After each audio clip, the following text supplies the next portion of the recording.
What's up, guys? Duncan the Highlander here. Be bold, as always. All right, so it's been a little bit since I've sat down and posted a video that had a lot of me chatting. So I wanted to do that. Um, this is a fairly open ended question that I've been asked that I wanted to try to respond to. Of course, the question is don't worry about the hair. But of course, the question is how to conquer your fear or how to get over that nervousness before your first fight.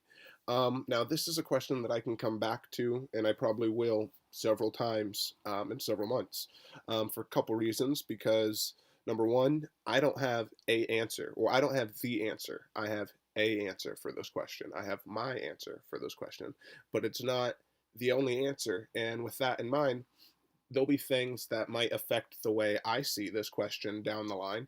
There might be examples that I have in my life that I can give that I don't have now, or that might change my opinion on it. So I might have something different that I'm going to add to this down the line.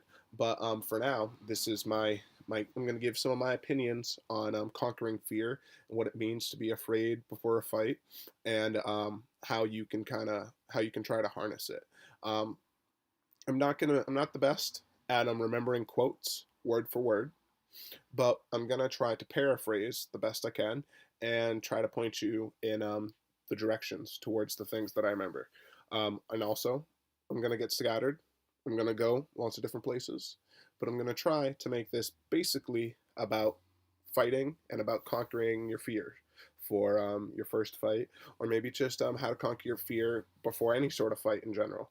So, number one, it's very common, and it's you should. When I say common, I mean it's natural for you to be afraid. You should be afraid. If you've ever seen Rickson Gracie's documentary Choke, and if you haven't seen the documentary Choke, I really suggest you do. One of the best documentaries you can see. It's about, I believe it was the 2000. It was right before one of the big UFC events.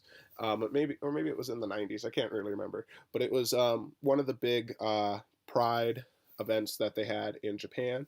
And this is not even Pride, it was a Vale Tudo. It was a Vale Tudo. Long story short, it was a tournament that Rickson Gracie did, and they actually documented his whole training for it and everybody else's training. It's a great video, great documentary. And in it, Rickson Gracie mentions that he's afraid. Of course he's afraid. And that if someone tells you that they're not afraid, that's stupid, that they're stupid. You should feel afraid. You're getting into a fight with somebody. Those nerves are natural. That's something that is deep in your brain, because what your body thinks you're doing, because it's true, is you're preparing yourself in some sort of conflict in which you can die, and in which your body is preparing to try to kill somebody. You know what I mean? Now, even if it's boxing, even if it's wrestling, there's something different about one-on-one combatives that just it's just something about one-on-one combatives that really creates hormones in your brains that really kind of stimulates you in different ways that team sports wouldn't necessarily. So with that in mind, yeah, like you're gonna be afraid, but that's okay. You need to be able to harness that. Teddy Atlas, I believe it was, has a quote where essentially he says that fire, when you have this fire, which is like the fear, you know what I mean? You can use fire, and it can be two things, you know? You can use the fire, and the fire can burn you. It can set your house on fire, you know what I mean? It can go everywhere, it can burn down your village. Or you can find a way to harness this fire, and you can you can use it for warmth. Fire can be a tool, or it can be a tool for or it could be a tool for growth or a tool for destruction, you know. And it's the same thing with fear. Everyone feels fear. Conor McGregor, all those people. The reason what makes Conor McGregor so good is he's able to take that energy is still there, but he's able to take it and let it go and absorb it. One thing, Justin Gaethje, he just made his UFC debut last night now. So tonight is the July 8th. So July 7th. Justin Gaethje just made his UFC debut, and I was listening to the press conference, and one of the things that he said that I really enjoyed, rocking my Skyrim shirt, one of the things that he said that I believe is true is that, yeah, like you get nervous coming under the lights, but it happens so fast. You know what I mean? Like you're waiting, you're waiting, you're waiting, and it's true. That's something that it's so true. It happens so fast. Next thing you know, it's like, okay, it's your turn to walk up, and that comes really fast. And when that comes, it's like being at the edge of a jump. You know what I mean? Getting ready to jump into the water. You're scared if you're scared of heights and you don't want to do it, you know. But then there's a moment where you tell yourself one, two, three. Once you've jumped off the bridge, you're afraid, but it's a different type of fear. You're almost like anytime when you're at the edge of something, sure, you're afraid, you wait, you wait, you wait, you wait, you wait. That kid who's the last person, they wait 2 hours to jump off. But once they've jumped and they're in the air, there's almost like, sure, there's more fear, but there's almost like a sense of relief because now you're just doing it. And at that moment when you do it, that's the reason why fighting's so beautiful, is because that you're putting yourself, I mean, I consider it, I like to think that I live my life almost like a shaman, and that's not like, it wasn't necessarily on purpose. Well, maybe I wouldn't like to think, but I'm trying to live my life more shamanically, and that means there's lots of things involved with that, and just putting yourself in moments where the direct experience is very intense. You know what I mean? There's the primacy of direct experience. There's all this stuff in life, and it's hard. You know, what is real, what's not real. The only thing that you really know is real is what you are experiencing right then at that moment. And being in a fight with somebody, especially if it's any sort of competitive match where there are people around you, it's so I'm trying to find the direct word for it, but it's so unique.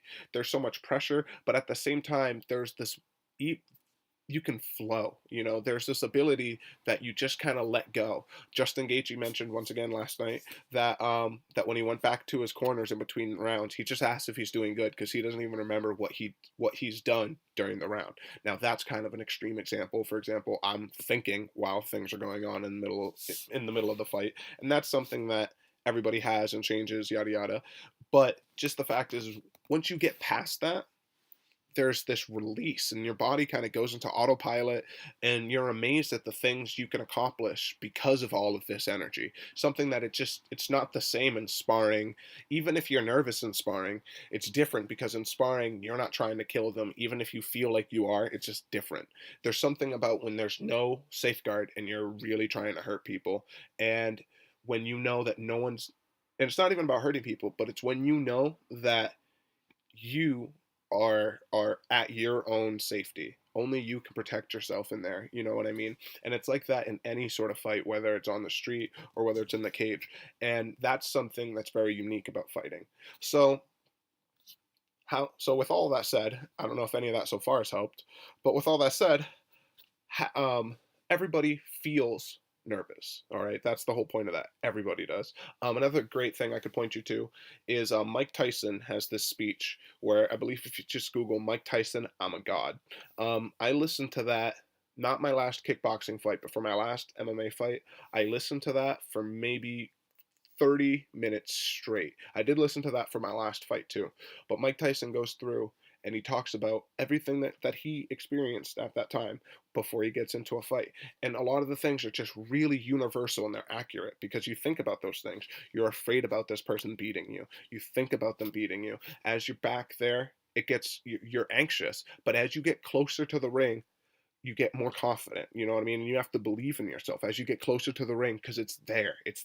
The first thing for my first and second fight, the biggest feeling that I felt was, oh, wow, I'm already in here. Like, holy shit, this happened so fast. That's the biggest thing, is that you don't expect it.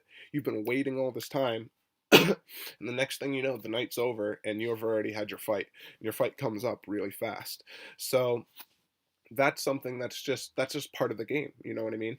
And Mike Tyson mentions that in his little speech where he says, "Oh my God," and he goes through and he talks about how he gets closer to the ring, and as he gets closer to the ring, he gets more confident. But he knows that he's been thinking about this guy and that he's scared. But as he gets closer, he's more confident. Closer, he's more confident. He knows that this dude has been training just like he's been training, and that's the thing too, is that like up until the moment where you fight, this person is almost bigger than a man. You know what I mean? You it's weird what your brain does when you focus on an individual for a long time, especially if you can put a face to them. You think about them, you think about them, you think about them, but once you're actually there with them, then you realize they're just a person. They're just a human being, and they're at your will, just like you're at their will. You know what I mean? And it's your opportunity and it's your duty to make sure that it's your will that's going to be stronger and that it's your will that's going to be presented. So that's just part of it. You know what I mean? So everybody feels fear. Mike Tyson feels fear. That's why Mike Tyson's kind of the perfect example. So everybody fights differently, right? Mike Tyson's the perfect example of someone who fought with fear. So he crazy, known for all these crazy knockouts. Everyone thinks of him now in retrospect. Okay, so in the 90s, this isn't something that people would regularly say. Now, looking back, everybody talks about it because now it's easy for us to look back and see it. But Mike Tyson, someone who was afraid, super scared, super scared. So he'd come in there really hard, try to berserk people, and most of the time he was able to knock them out. But if he wasn't, then he would decline, kind of like Vitor Belfort style. He kind of does that too. So it's about everybody, but that's just how they use it. You know what I mean? So they use fear in the beginning though as a burst, as a way so that they can explode and get a lot done. But at the same time, they're not able to overcome if the person can get past that. You know what I mean? If you can give somebody a hard shot and they don't die, they get discouraged. They're like, oh, this guy can take the best shot I can give and he's not getting hurt. So that's another thing. You got to be able to be the nail and the hammer, and realize that if you're hammering and the nail's not going down, to not be discouraged, that you don't try to get a different tool. You know what I mean? Like, just keep pushing in and just keep believing in yourself. When you're doing these, when you're fighting, that's the biggest thing, is you have to believe in yourself, and it's hard. Like I said, my first fight, I was definitely super nervous. Went into the cage and I was like, holy shit, I can't believe this is happening so fast. My first fight was really tense. Everything happened real fast. Second fight was a little more calm, but still felt pretty tense. My third fight was the calmest I was, but the person I fought was very big and muscular, so I was nervous when I first saw him, but that was the calmest I had been for my MMA fights. And then my last fight, which was now my fourth fight, my kickboxing fight, was considerably better. I was not nervous at all. It was actually the first fight that I was completely calm. Now, as you progress, now when I say completely calm, is there still adrenaline? Am I still feeling all those things? Of course. You shouldn't. If you're walking in there with nothing extra at all, that's not good. You know what I mean? Like, your body, you want your body in that moment, that fight or flight. That's a good thing. So to have that energy, that's not something that you want. The whole moral of this story, I guess, if I could find a way to put a nice bow on everything, is that we don't want to be afraid of fear. You harness the fear. Fear can either burn you, or it can cook your food. It can keep you alive. It can keep warmth in your house. You know what I mean? And it's the same thing with fighting. If you aren't nervous, then you're not going to have that pop. Being afraid gives you the ability to just to sense everything. One thing that's crazy about fighting, that my original Hapkido martial art instructor used to say, is that when you're looking at somebody, when two people stand in front of each other and not a lot's going on, people are like, oh, boo, that's boring. But once you learn more about fighting, you see that everything's going on. That little flinch means that he could have shifted over and threw a punch, or that if he did this, that maybe that he was going to throw a kick, or just by doing this, maybe he was going to do a front kick, or that he was going to drop down. All these little tiny positional feints create this big network, almost like a matrix, or like auras that come off of the person. You know what I mean? Because it's just little tiny movements, but all of those little tiny movements is like saying something in a language, and it lets you know. I'm like, oh, this means that he could do this, this, this, this, this. This means that he could do this, this, this, and this. And you have to think about everything at the same time. You have to be able to think about all of those things so that you can not think about them. Because at the same time, if you're thinking about he could do this, while you're thinking about that, that's probably a trap for something else. So that's the beauty about fighting, is that you have to be able to absorb all of it, but also be there and be able to take what is being offered to you, not trying to force things. So, and I feel like the way that you enter that state more regularly or more easily is ironically when you're afraid, when your adrenaline's going up, because it's real, and your body, it puts you into that flow state. You know what I mean? Because you're trying to defend yourself. You're really trying to keep yourself safe. Um, Another thing that I would like to send to you guys is Terrance Mckenna. He has, if you go to YouTube, there is a Terrance McKenna lecture. I want you to Google Terrance McKenna Moby Dick. And he reads a passage from Moby Dick where Captain Ahab had just gotten his genitals destroyed from Moby Dick, and he's there on a boat, and he's trying to find the whale, and I believe his name is Seabird or Starbag or whatever. His first mate is telling him that like, what are we doing? Like, this is crazy that we're going on this crazy boat, that we're looking for this whale just because it demasculated you. Like, this is ridiculous. Why would you do this? And he looks at him and he says, like, basically, like, you don't understand. There's this thing, there's nothing that I wouldn't do to destroy this whale. I am going to get this whale. I will move heaven and earth to get this whale. And he says that if there's anything that is fair, that means that if there's any fairness in the world, then I can do this, you know? So, like, realize that if anybody can do anything, then you can do it. And that's what I'm trying to realize every day. You know what I mean? Like, I'm super happy that everybody watches these. If you guys make it all the way to here to the end, I'm super happy to get all the support.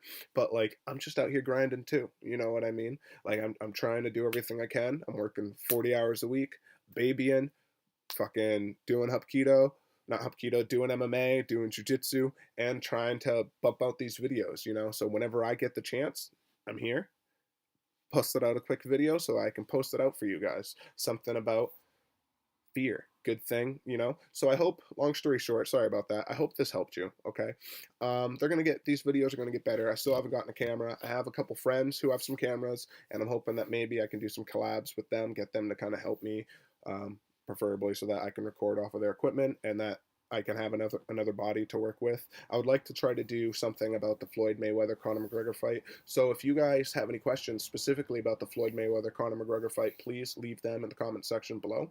And let me know if you guys end up looking up those videos. Like I said, first one, Choke, Rickson Gracie. You can actually find that on YouTube. Second one, you can find all three of these on YouTube. Second one is Mike Tyson, I'm a God. That's about a 2-minute, 3-minute little thing. I would listen to that over and over and over again. And last but not least is look up Terrance McKenna, Moby Dick, and he just gives a nice little lecture, or he just reads a snippet from Moby Dick, and it's beautiful. If you don't know who Terrance McKenna is, definitely look that up. He just great bard, I guess, one of the last great bards of our generation. Bard is someone who is a storyteller, an orator, like I am attempting to be now. So, yeah, these will get better. And thank you guys, as always. Be bold. If you guys can, did I go backwards? Be bold. If you guys can, please get at me on GoFundMe. I'm gonna make a Patreon. I have a Patreon. I'm gonna start making like exclusive Patreon content. So if that gets you guys, please try to get at me on Patreon. If you guys know anybody who'd be willing to sponsor any businesses, if you guys own a business, or if you guys know anybody, and if it's a business that you guys trust and it's reputable, I'm looking for sponsors. And yeah, as always, get at me on Instagram. And pretty soon here, I'm looking for another fight. So I'm currently in the works for another fight. And once that happens, I'm going to start posting out stuff about me trying to get another fight here. So yeah, peace out. Be bold. Thanks. Oh.